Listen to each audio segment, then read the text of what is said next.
Let us study about data types. We will create a new class under fundamentals package and name it as datatypes.java. Right click on the project, new class. The package name would be fundamentals. Name of the class will be data types. We'll include the public static void main and finish. Now we have the data types class. First of all, let us see what is a variable. Let's say we have this value 10 and we want to place it in the memory location. How we will be able to achieve it? We cannot directly put the data inside the memory location. In order to do that, we need to give a name to the memory location. Let's say we will provide the name as data. So this name for the memory location is nothing but a variable. Let us see how we can achieve this programmatically. Okay, we can write as data equal to 10. As you can see, we are getting some error. If you hover on, it will show you the quick fixes available. It is asking you to create a local variable data. When I clicked on it, you can see by default int came and the error is gone now. So what is this int? So data we have already discussed. This is the name given to the memory location. This is nothing but a variable. It is called as a variable because its value varies. We have data equal to 10. In the next line we can go ahead and write data equal to 20. Okay. So what is this int? So what will happen? When line number 7 is executed, in the memory first will be having the value 10, and when the next line is executed, 10 value will get overridden and will have the value 20. So what do we mean by int? Int is nothing but the data type, the type of data that the variable is allowed to store. Now that we have defined it as integer, so the memory location will allocate 4 bytes of memory to store data in the data variable. Let us talk about the numeric data type that we have in Java to store numbers. So for that we have certain reserved words in Java. Those are byte, short, int and long. So byte, we can store 1 byte of data. For short we can store 2 bytes of data. Integer 4 bytes, long is of 8 bytes. To store decimal values we have float and double. Float is 4 bytes and double is 8 bytes. Then we have data type for non-numeric data. Those are char and boolean.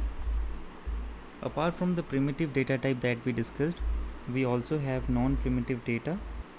Class, interface, array, string, all this come under the category of non-primitive data. Okay, now let us print the value of data. We can do that using system.out.println. Now this data is a variable which contains some value. So here we should not be putting it inside double quotes. We should write the name directly.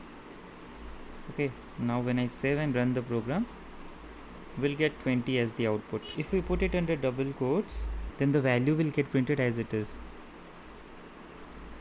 Now let us talk about identifiers. What are identifiers? Any name in Java program is called as identifier. It can be a class name, method name, or a variable name. And what are reserved words?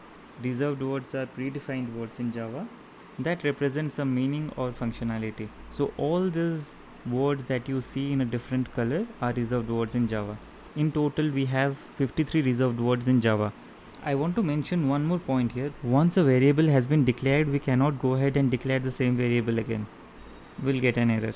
Duplicate local variable data. In Selenium we are going to use int most of the times. Now we are going to talk about decimals. In order to store decimal values, we cannot use int data type. See, we'll get an error. To store decimal values, we use double. Also, we can use float. Double has more precision than float. Whenever we are declaring a float variable, we need to append f after the digits. Also, we can use char variable to store a character. Okay, this can store a character value. And there is something called as Boolean. Boolean can store either true or false values. This is basically the output of some condition. Let's say we want to evaluate one condition, one is whether 1 is greater than 2 or not. If I save and run this, you can see it is printing false.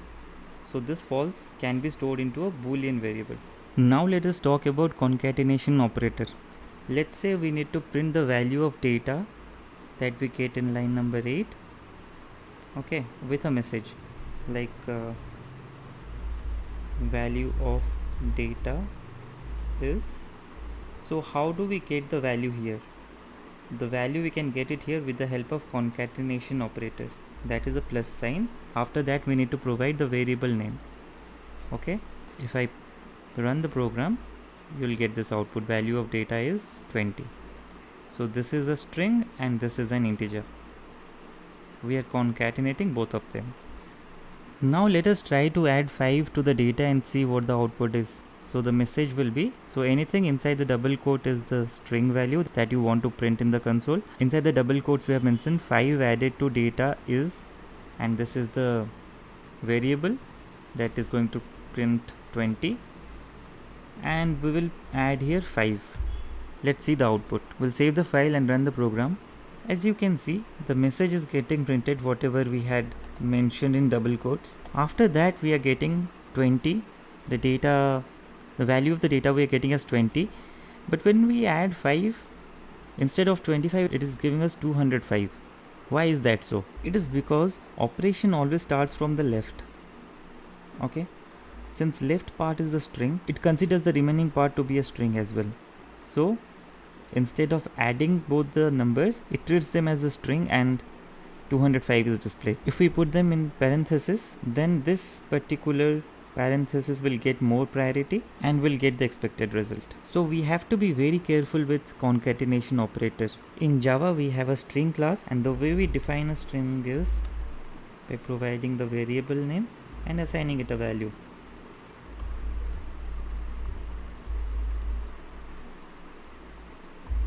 If you hover on the class, it shows the description. The string class represents character strings. This is how we define it. Let us print the value of the string. Okay, we get the desired output. Now let us create another class to discuss about if statement.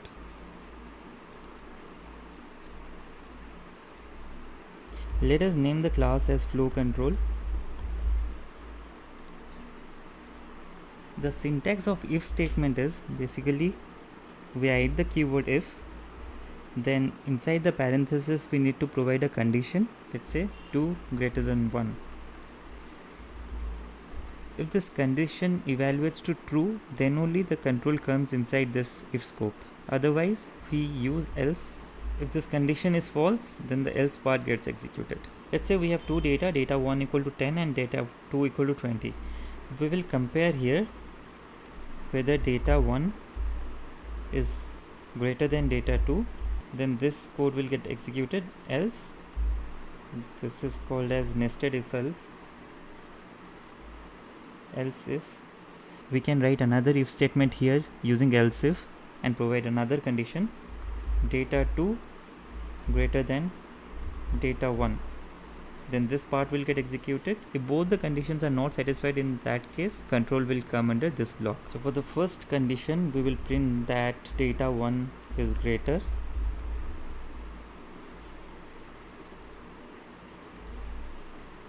For the second condition we will print that data 2 is greater, otherwise both are same. If I save and run the program, we will see that data 2 is greater. Let us make data 1 greater and run the program. Now we get data 1 is greater. Let us keep both the values as same. So we are getting both are same. So this is the basic syntax of if else. So this is how if else works. Let us go to the physical location where the project is stored and see how the files are stored in order to have a better understanding of the project. So I'll right click on the project, go to properties, resource, click on the icon to open the location of the project, that is Java Fundamentals. As you can see, this is the name of our project. We'll go inside the project and go to the source folder. Inside source folder we have the fundamentals package. Inside fundamentals package we have 3 Java files. Okay, now if we go to the bin folder also the same project structure is maintained, and we have the respective class files generated. Whenever we ran the Java program, the Java files got compiled and respective class files got generated and stored over here inside the bin directory. So today we discussed about the basic difference between print and println statements in Java. We discussed about identifiers. Any name that we use inside the Java program is an identifier. Then we talked about reserved words. There are 53 reserved words in Java. We discussed about data types. We discussed about concatenation operators, string class, and if statement. In the upcoming video, we'll discuss more on concatenation operators and the functions used in string classes. Thank you.